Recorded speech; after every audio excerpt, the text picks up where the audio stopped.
அதனால தான் சங்கராச்சாரியார் விவேக சூடாமணியில் சொன்னார், மனுஷ ஜென்மா ரொம்ப துர்லபம், அதுவும் ஆண் பிறவி துர்லபம், அதுலேயும் பிராமணனாக பிறக்கிறது துர்லபம், பிராமணனாக பிறந்தாலும் வேதம் படிக்கிறது துர்லபம், வேதம் படித்தாலும் வேதத்தில் சொல்லியிருக்கிற தர்மத்தை எல்லாம் அனுஷ்டிக்கிறது துர்லபம், அப்படியே வேதத்தில் சொல்லியிருக்கிற தர்மத்தை எல்லாம் அனுஷ்டித்தாலும் நித்தியானித்திய வஸ்து விவேகம் வர்றது ரொம்ப துர்லபம், அப்படியே விவேகம் வந்தாலும் வைராக்கியாதி மற்ற சாதனைகள் அடையிறது துர்லபம், இத்தனை அடைஞ்சாலும் குரு பிராப்தி துர்லபம், குரு அடைஞ்சாலும் குரு சொல்லி கொடுக்குற விஷயம் புரியறது துர்லபம், அப்படி புரிஞ்சு அதில் நிலைச்சு நிற்கிறது ரொம்ப துர்லபம்.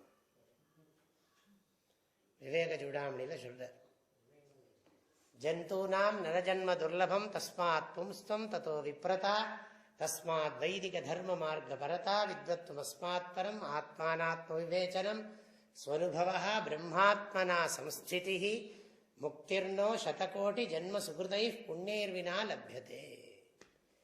கோட்டி ஜென்மாவில் பண்ண புண்ணியம் இல்லைன்னா இது கிடைக்குமான்னு கேட்கிறார். ஆக இது ரொம்ப ரேர்னு அர்த்தம்.